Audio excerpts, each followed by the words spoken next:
guys, so we're just going to go on a stage further now in our roadmap. So when you go into a house, what are you looking at in terms of planning for them?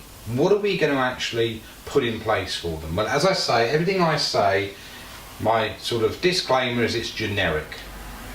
Okay, it's not specific. It's up to you to specifically apply this to each situation. However, it gives you a great roadmap really of what to do.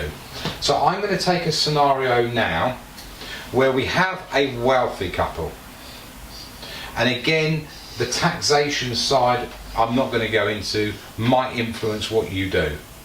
However, they're a wealthy couple, so what they have is a house that they want to protect, and they've got some money they want to protect. So let's say their house is jointly owned and it's worth £1 million. And they've got, I don't know, 200,000 each in the bank. So not a bad estate at all. So each of them, that's Jim and Jan, we'll stick with Jim and Jan, have this £200,000 each in investments, and let's say, like before, they've got a couple of children that are bloodline to them both. It wouldn't matter if they were on second marriage, or even better actually for us if they were on second marriage, because it's a more powerful message. So previously we thought, what happens if Jan dies? It goes to Jim, and we know by now, I would hope, that the house or the half that Jan has could potentially be lost. So we put a thing called a PPT in there, and we've done that. However, Jan has another problem, and that actually she's got £200,000. If she passes that to the children, there's going to be a loss of her tax advantage.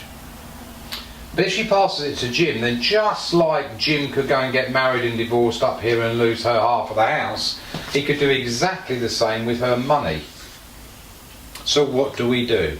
Well, in simple terms, we do a FLIT, a flexible life interest trust, where the house Jim can live in, he can move, and the 200,000, he gets the income off of it.